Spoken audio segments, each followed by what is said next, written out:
Hi, this is Tasha with Pathways to Peace Counseling, and I am continuing on with a tutorial of how to use some of the basic cognitive behavioral skills that we use in my games. The second one that I would like to introduce is thought stopping and replacement. So you start with, say, a kid's having a scary thought of a monster that is bothering them.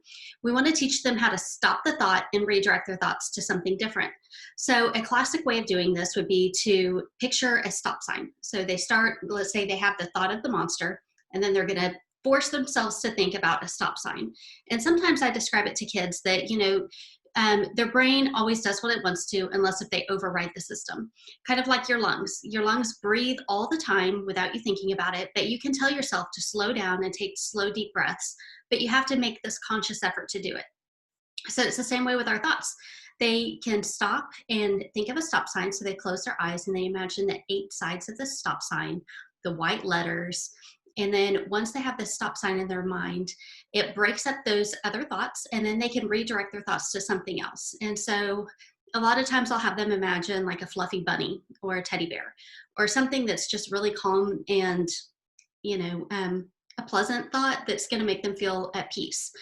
And so you want to generalize this over to, you can start with basic, simple concepts of things that they can see, touch, or feel for them to think about. But ultimately, we want them to learn how to stop negative, intrusive thoughts that are, negative self-talk statements and replace them with positive self-talk statements.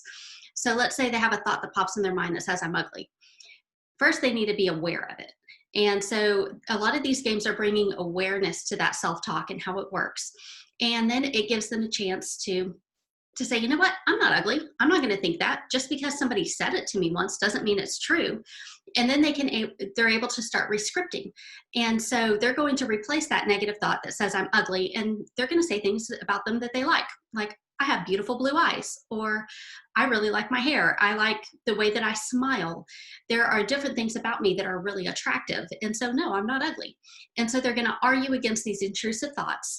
And so we start with the thought stopping and replacement, but then it ultimately goes into rescripting. And as they say those things in their mind over and over and over, it drops into their heart and they really start to believe it.